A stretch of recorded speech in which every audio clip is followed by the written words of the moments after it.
사무엘상 2장 27절에서 36절까지 말씀 한 절씩 교독하도록 하겠습니다. 하나님의 사람이 엘리에게 와서 그에게 이르되 여호와의 말씀에 너희 조상의 집이 애굽에서 바로의 집에 속하였을 때 내가 그들에게 나타나지 아니하였느냐.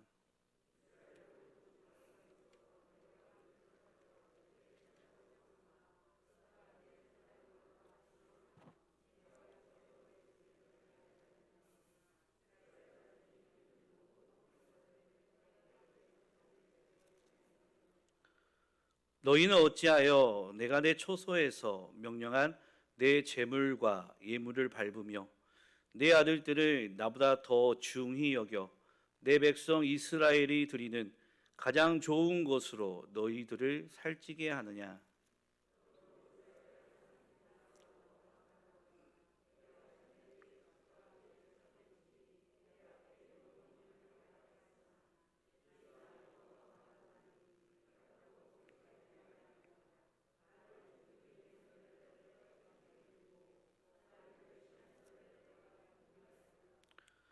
보라, 내가 내 팔과 내 조상의 집 팔을 끊어 내 집에 노인이 하나도 없게 하는 날이 이를지라.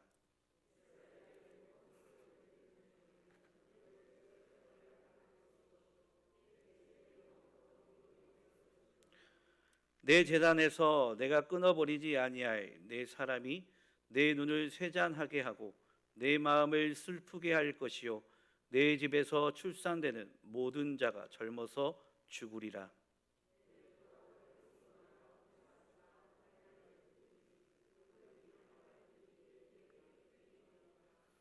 내가 나를 위하여 충실한 제사장을 일으키리니 그 사람은 내 마음 내 뜻대로 행할 것이라. 내가 그를 위하여 견고한 집을 세우리니 그가 나의 기름 부음을 받은 자 앞에서 영구히 행하리라.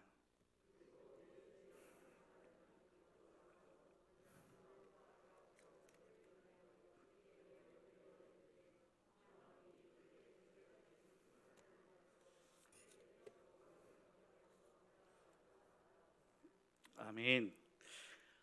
황금률이라는 말을 들어보셨습니까? 황금률. 황금률이란 황금과 같은 율법이라는 뜻으로 매우 깊은 뜻을 담고 있어 인생에 유익한 교훈이 되는 말을 말합니다. 또한 성도의 도리를 요약한 기본적인 원칙으로서 성경에 있어 황금률은 우리에게 이렇게 말을 합니다. 무엇이든지 남에게 대접을 받고자 하는 대로 너희도 남을 대접하라. 이것이 율법이요 선지자니라. 황금률의 기본적인 내용은 이웃에 대한 사랑과 존중을 말합니다. 곧 내가 사랑을 받고 또 존중을 받고 싶으면 먼저 이웃을 사랑하고 존중하라는 것입니다. 이는 하나님과 우리의 사이에서도 적용할 수 있는 법칙입니다. 하나님께서는 우리를 사랑하시고 우리를 존중해 주십니다. 또한 하나님 역시도 우리에게 사랑을 존중히 여김을 받고자 하십니다. 우리 30절을 한번 보면 이 30절에서 이렇게 말씀합니다. 그러므로 이스라엘의 하나님 나 여호와가 말하노라. 내가 전에 내 집과 내 조상의 집이 내 앞에서 영원히 행하리라 하였으나 이제 나 여호와가 말하노니 결단코 그렇게 하지 아니하리라. 나를 존중히 여기는 자를 내가 존중히 여기고 나를 멸시하는 자를 내가 경멸하리라. 오늘 본문 30절 말씀에서 하나님께서는 이렇게 말씀하시죠. 나를 존중히 여기는 자를 내가 존중히 여기고 나를 멸시하는 자를 내가 경멸하리라.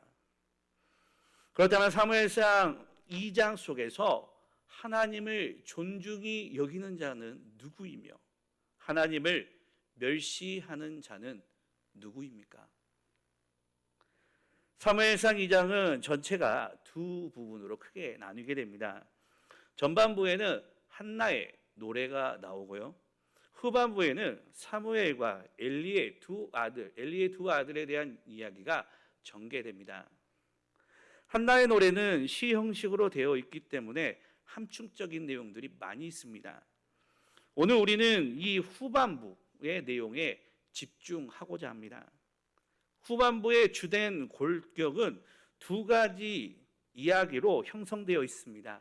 한 이야기는 사무엘에 대한 이야기이며 한 이야기는 엘리의 두 아들에 대한 이야기이죠. 그런데 이 이야기를 꼼꼼히 읽다 보면 신학을 공부 안 한 독자라고 하더라도 조금만 센스가 있다면 눈에 확 들어오는 내용이 있습니다. 이 두 개의 스토리가 꽈배기 얽듯이 반복해서 교차적으로 나오고 있다는 것이죠. 엘리의 두 아들 이야기를 한 번 했다가 사무엘에 대한 이야기를 했다가 다시 엘리의 두 아들에 대한 이야기를 했다가 사무엘에 대한 이야기를 하고 있는 것입니다. 문제는 이 두 비교 그룹의 시작과 결말이 아주 극명한 대조를 보인다는 것이죠. 하나는 멸망으로 내리닫고 하나는 계속 승승장구하고 자라는 것입니다. 사사시대가 하나님에 의해 종막이 고해지고 또 왕정시대가 박두에 있을 때 끊어질 듯한 위기의 역사를 하나님의 언약으로 이어가기 위해 한 사람이 필요했는데 그 사람이 바로 사무엘입니다. 한 여인의 애통한 심정과 통곡의 기도를 통해서 하나님이 역사 속에서 이 사무엘을 준비시키신 것이죠. 그렇게 해서 사무엘은 역사의 전면에 드러나게 됩니다. 그런데 이 사무엘이 성장하는 과정을 엘리의 두 아들과 극명하게 대조해 놓고 있습니다. 우리 12절 한번 볼까요? 12절입니다. 엘리의 아들들의 행실이 나빠 여호와를 알지 못하더라. 엘리의 아들들의 행실이 나빠서 여호와를 알지 못했습니다. 어떤 행실이었기에 나쁘다고 표현하고 있는 것일까요? 성경 기자가 그 다음에 일부러 아주 구체적인 행실을 기록해 놓고 있습니다. 레위기를 보면 제사법이 나오는데 제사를 지낼 때 드리는 제물을 어떻게 대하여야 하는지에 대해서 설명합니다. 그런데 엘리의 두 아들이 제사장의 계율로서 그 제사를 섬기는 과정에 어떤 악행을 저질렀는지 설명하고 있죠. 우리 13절 한번 보겠습니다. 13절 그 제사장이 백성에 행하는 관습은 이러하니 곧 어떤 사람이 제사를 드리고 그 고기를 삶을 때 제사장의 사원들이 손에 3살 고리를 가지고 와서 그 제사장이 백성에게 행하는 관습이라고 말합니다. 여기서 말하는 그 제사장은 누굽니까? 엘리의 두 아들들이죠. 그리고 이거를 그들이 행하는 것을 뭐라고 표현을 해요? 관습이었다. 즉 이 일이 굉장히 지속적이고 반복적이고 오래되었다는 이야기입니다. 그냥 어느 날 갑자기 어쩌다 한번 그 일을 행한 게 아니라 오랜 시간에 걸쳐서 반복적이고 지속적으로 엘리의 두 아들들이 이러한 모습을 보였다라는 것을 말해주고 있죠. 그럼 그들이 보였던 모습은 어떤 모습입니까? 우리 14절에서 17절은 좀 긴데요. 한번 보도록 할게요. 14절에서 17절 제가 읽겠습니다. 그것으로 냄비에다 소태나 큰 소태나 가마에 찔러 넣고 갈고리에 걸려 나오는 것은 제사장이 자기 것으로 가지되 실로에서 그곳에 온 모든 이스라엘 백성 사람에게 이같이 할 뿐 아니라 기름을 태우기 전에도 제사장의 사안이 와서 제사 드리는 사람에게 이르기를 제사장에게 구워드릴 고기를 내라. 그가 내게 삶은 고기를 원하지 아니하고 날 것을 원한다 하다가 그 사람이 이르기를 반드시 먼저 기름을 태운 후에 내 마음대로 원하는 대로 가지라 하면 그가 말하기를 아니라 지금 내게 내라. 그렇지 아니하면 내가 억지로 빼앗으리라 하였으니 이 소년들의 죄가 여호와 앞에 심히 크면 그들이 여호와의 제사를 멸시함이었더라. 사무엘 2장 12절에서 이 두 소년에 대해 행실이 나빠서 여호와를 알지 못했다고 규정하고 있습니다. 그런데 행실이 나쁘고 여호와를 알지 못한 결과가 어떻게 나오게 됩니까? 여호와의 제사를 멸시하는 것으로 나오고 있는 것입니다. 원래 레위기에 나와 있는 제사법의 순서를 보면 평신도가 제물을 가지고 제사를 드리기 위해 나오면 제사장이 먼저 가장 좋은 부위인 기름을 하나님께 드리고 태운 후에 나머지 부분을 아론 계열의 제사장 직책을 가진 자들이 취하도록 되어 있습니다. 그런데 이 홈리와 비느하스는 기름진 것을 하나님 앞에 드리기도 전에 자기들이 먼저 그것을 취하였다는 것이죠. 그러니까 하나님보다 자기들이 먼저 예배를 받는 것입니다. 그것을 그들이 여호와의 제사를 멸시함이었더라라고 표현하고 있는 것입니다. 하나님을 알지 못하는 무지가 이런 결과를 나타낸 것이죠. 또 22절을 보면 이렇게 말합니다. 엘리가 매우 늙었더니 그의 아들들이 온 이스라엘에게 행한 모든 일과 회막문에서 수종드는 여인들과 동침함을 듣고 그들이 제사를 멸시한 결과가 이 정도까지 방종을 가져오게 된 것이죠. 이 말씀에서 동침이라는 말은 이 히브리어로 샤칼라브라는 단어인데요. 영적인 간음, 즉 종교적 간음을 의미합니다. 소위 제사장이라고 일컫는 엘리의 두 아들이 성소에 들어오는 여인들을 지속적이고 반복적으로 범해왔음을 말해주고 있는 것입니다. 이처럼 하나님을 멸시하는 엘리의 두 아들들과 대조적인 사람이 등장합니다. 그 사람은 바로 사무엘이죠. 성경은 두 인물을 대조시키기 위해 의도적으로 엘리의 아들이 한번 등장하면 사무엘이 한번 등장하는 방법을 사용하고 있습니다. 이를 통해 두 대조적 인물의 모습을 보다 선명하게 드러내고자 하는 것이죠. 우리 19절, 20절 한번 18절, 19절 한번 볼까요? 18절, 19절입니다. 사무엘은 어렸을 때에 에봇을 입고 여호와 앞에 섬겼더라. 그의 어머니가 매년 드리는 제사를 드리러 그의 남편과 함께 올라갈 때마다 작은 겉옷을 지어다가 그에게 주었더니 엘리의 두 아들은 자꾸 내려가고 망하는 길로 가는 반면에 사무엘은 자꾸 올라가고 성장합니다.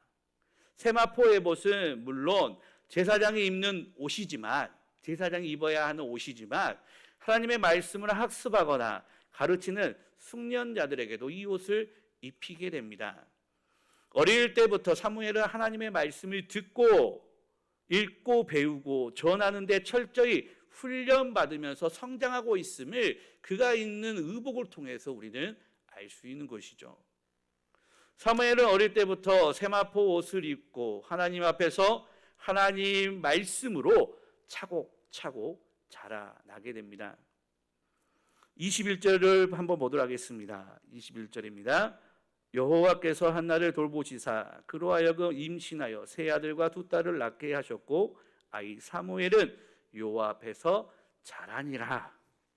성경은 사무엘이 자란다라고 표현합니다. 자란다는 말은 성숙하고 성장한다는 말입니다. 이와 비슷한 구절을 우리는 누가복음에서도 발견할 수 있죠.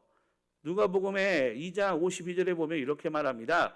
예수는 지혜와 키가 자라가며 하나님과 사람에게 더욱 사랑스러워 가시더라 라고 말하죠. 이처럼 사무엘은 여호와 앞에서 자랍니다. 또한 하나님 앞에서 자랄 뿐 아니라 사람들 앞에서 자라고 사랑받는 자가 되어가는 것이죠. 우리 26절 한번 볼까요? 네, 26절. 엘리의 두 아들들의 범죄한 이 모습 이후에 또 등장하는 사무엘에 대한 평가가 이렇게 되어 있습니다. 아이 사무엘이 점점 자라매 여호와와 사람들에게 은총을 더욱 받더라. 이렇게 극명하게 다른 두 부류 엘리의 두 아들과 사무엘을 대조시키시면서 하나님께서 앞으로 누구를 통해서 하나님의 역사를 이루어 가실지 우리에게 분명하게 보여주고 있습니다. 그렇다면 하나님을 멸시하여 하나님께 경멸함을 받은 자들의 최후는 어떻게 될까요? 하나님의 저주를 받게 됩니다. 어떤 저주를 받게 됩니까? 오직 하나님의 은혜로 그들이 거저 누려왔던 모든 특권에서 배제되게 됩니다. 27절 28절입니다. 27절 28절 한번 보겠습니다. 하나님의 사람이 엘리에게 와서 그에게 이르시되 여호와의 말씀에 너희 조상의 집이 애굽에서 바로의 집에 속하였을 때 내가 그들에게 나타나지 아니하였느냐? 이스라엘 모든 지파 중에서 내가 그를 택하여 내 제사장으로 삼아 그가 내 제단에 올라 분향하며 내 앞에서 에봇을 입게 하지 아니하였느냐? 이스라엘 자손이 드리는 모든 화제를 내가 내 조상의 집에 주지 아니하였느냐? 노예의 신분으로 있었던 애굽의 시대로 한번 올라가 봅니다. 그 시대로 올라가게 되면 이스라엘 지파 중에서 하나님께서 아론을 택하여 제사장으로 삼으시게 되는데, 이는 아론이 가지고 있는 어떤 특별함 또한 영특함, 탁월함이 아니라 하나님의 은혜의 택함이었던 것이죠. 우리 30절 한번 보겠습니다. 30절 한번 읽어보겠습니다. 그러므로 이스라엘의 하나님 나 여호와가 말하노라. 내가 전에 내 집과 내 조상의 집에 내 앞에 영원히 행하리라 하였으나 이제 나 여호와가 말하노니 결단코 그렇게 하지 아니하리라.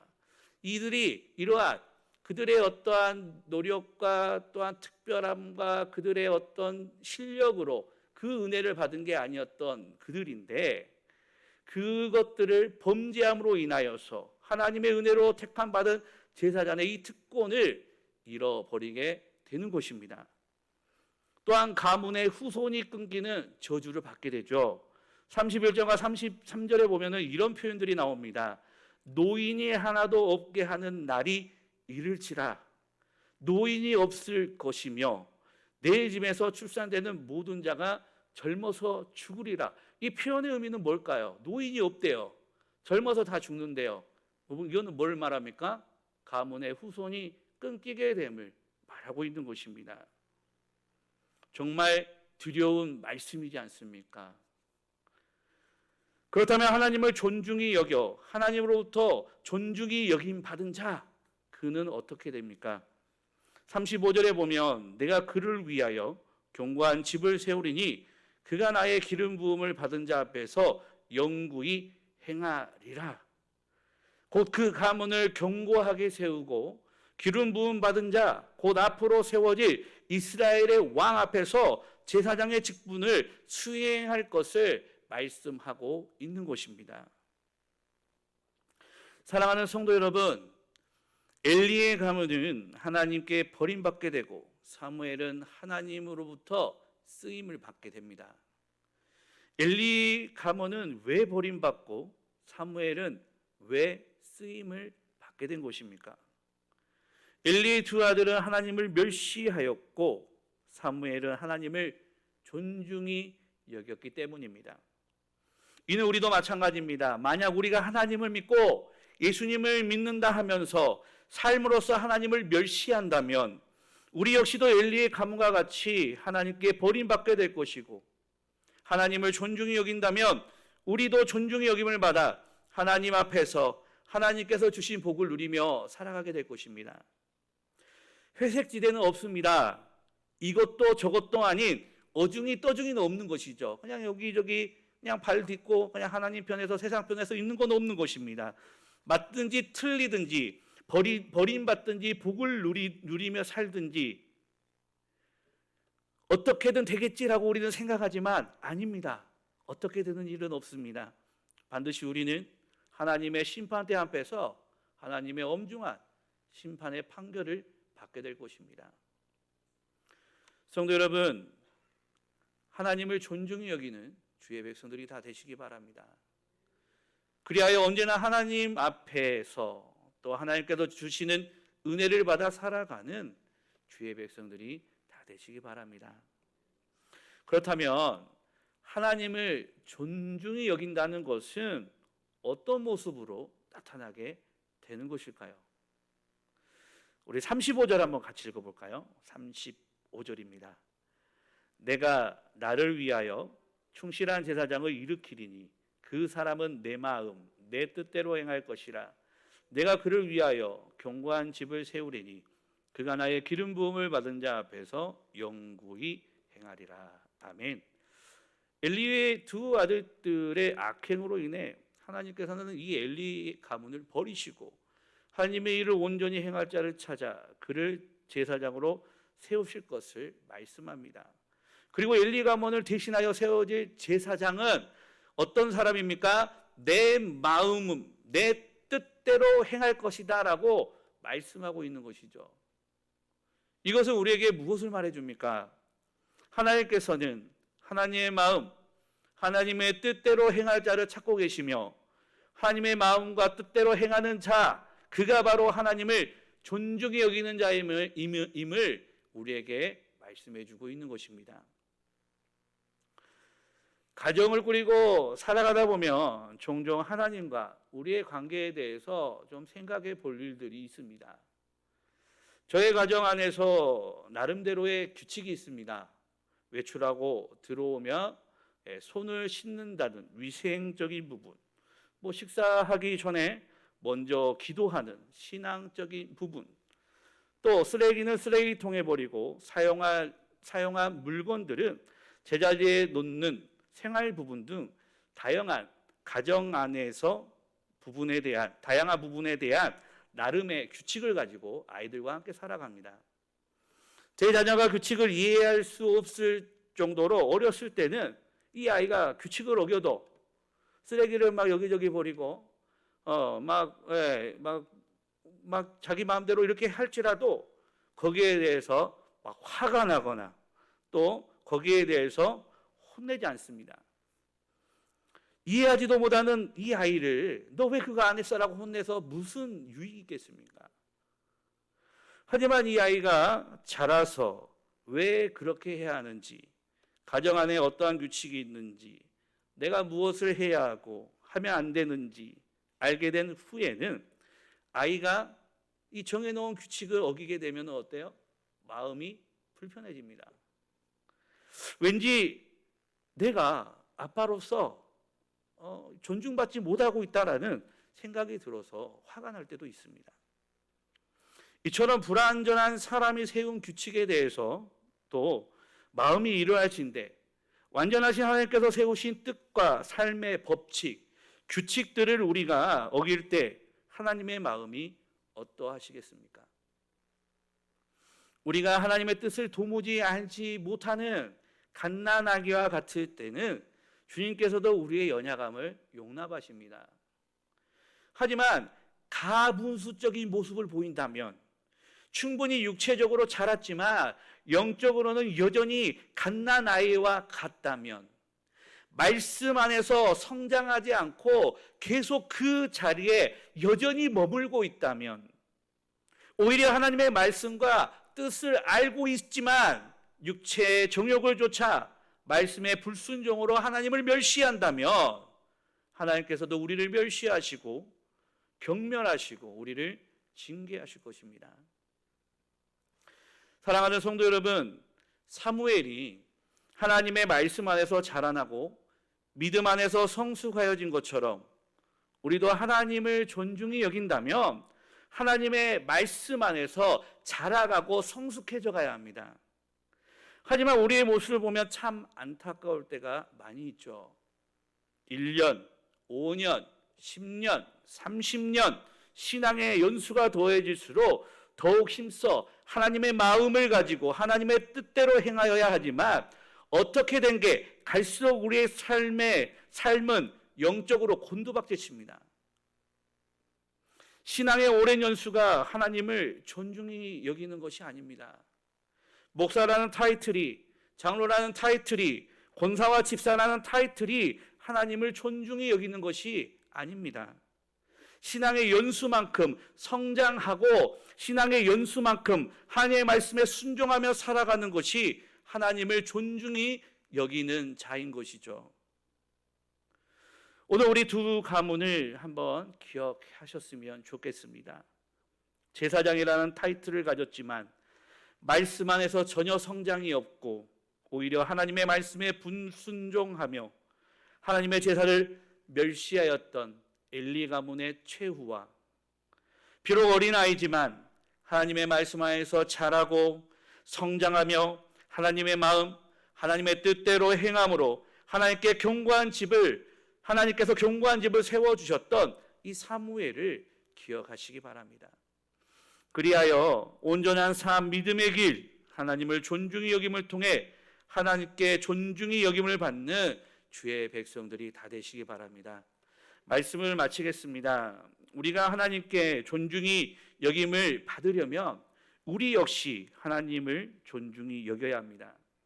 하나님을 존중히 여김은 바로 우리에게 분명하게 주신 이 하나님의 말씀, 곧 성경을 붙들고 성경을 통해 선명하게 드러난 하나님의 마음, 또 하나님의 뜻을 좇아 살아가는 것입니다. 신앙의 연수를 자랑하는 것이 아니라 말씀과 경건의 훈련을 통하여 믿음이 성장하고 삶이 변화되어지는, 그래서 삶을 통해 하나님을 존중히 여기는 믿음의 귀한 우리 중동교회 성도님들이 다 되시기 바랍니다. 이 시간 우리 함께 찬양하도록 하겠습니다. 찬송가 449장입니다.